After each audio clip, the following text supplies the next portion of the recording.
बेटा सुनो, जी। धीरज दीक्षित यहीं काम करते हैं क्या? एक्चुअली वो यहाँ पर काम नहीं करते, वो इस कंपनी के ऑनर है। मैं भी उनकी कंपनी में ही काम करती हूँ। धीरज दीक्षित, इसका मतलब ये पूरी कंपनी उन्हीं की है? जी, ये उन्हीं की कंपनी है, मैं उन्हीं के यहाँ पर काम करती हूँ। आप बताइए क्या काम है आपको? अगर आप उन्हें जानती हो तो मेरा एक छोटा सा काम कर दोगी?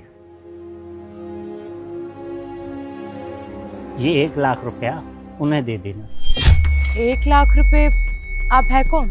आप ये सब छोड़िए, ये 1 लाख रुपया उन्हें दे दीजिएगा और उनसे कहिएगा कि हुक्म दीक्षित आए थे किशनगढ़ से, वो अपने आप समझ जाएंगे। अच्छा, तो आप सर के गांव से आए हैं? हाँ, उन्हीं के गांव से आया हूँ। हम पड़ोस में रहते हैं तो इसीलिए यहाँ पैसे देने के लिए आया था। अरे सर, तो आप बाहर क्यों खड़े हैं?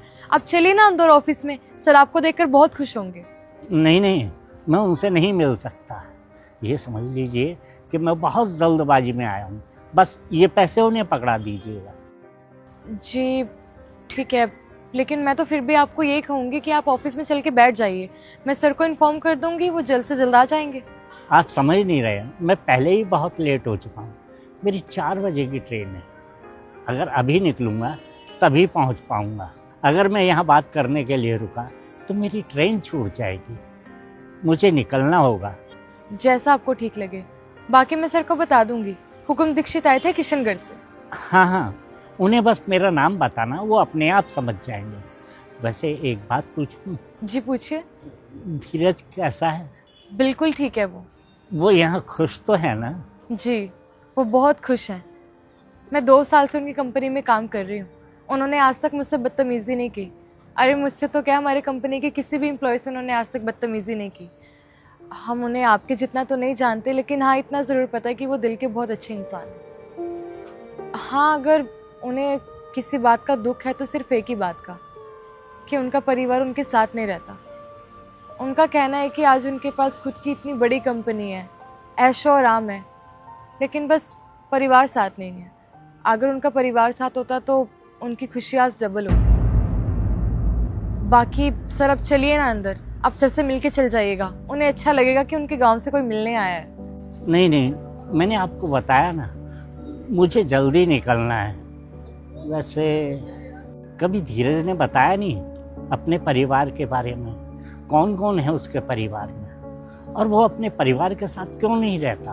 अब ऐसा तो कुछ खास अपने परिवार के बारे में उन्होंने बताया नहीं, लेकिन मुझे नहीं पता। उसे अपने परिवार की बहुत याद आती होगी ना? बहुत मिस करते हैं अपने परिवार को। उसके पापा हैं गांव में, मतलब मैं उसके पापा से मिला था। अब जाकर बताऊंगा कि धीरज ने शहर में जाकर कितनी तरक्की कर ली है, कितनी बड़ी कंपनी खोल ली है उसने। जब उसके पापा को पता लगेगा ना कि उनके बेटे ने इतनी तरक्की कर ली है तो वो फूले नहीं समाएंगे। खैर छोड़िए, आप उन्हें ये पैसे दे दीजिए और उनसे कहिए कि उनके पापा उनसे मिलना चाहते हैं, लेकिन किसी न किसी वजह से वो उनसे मिल नहीं पा रहे हैं। जी सर, मैं उन्हें बता दूंगी कि हुक्म दीक्षित आए थे किशनगढ़ से उन्हें 1 लाख रुपए देने के लिए। वैसे कितनी देर में आएंगे वो? बस 10 मिनट तक आते ही होंगे। सर मैं तो आपको यही कहूंगी कि आप अंदर चल के बैठ जाइए, मिलकर चले जाइएगा ना। अरे नहीं, अब बस मैं निकलता हूँ।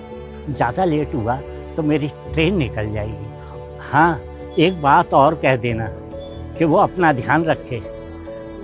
सर्दियाँ पड़ रही हैं, सर्दियों में अक्सर वो बीमार हो जाते हैं, ऐसा उनके पापा कह रहे थे। ठीक है सर, मैं बता दूंगी। ठीक है बेटा, मैं चलता हूँ। जी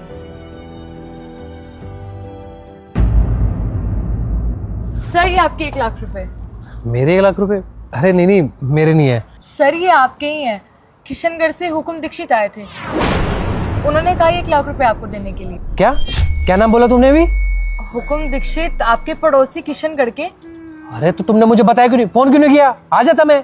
अरे रोकना तो चाहिए था ना उनको। सर मैंने उन्हें कहा था रुकने के लिए, उन्होंने कहा उनकी 4 बजे की ट्रेन है, और इतनी हड़बड़ी में मेरे दिमाग से निकल गया आपको कॉल करना। 4 बजे की ट्रेन? तुम एक काम करो, आज की सारी मीटिंग कैंसिल करो और ऑफिस संभाल लेना, मैं आता हूँ। Okay sir.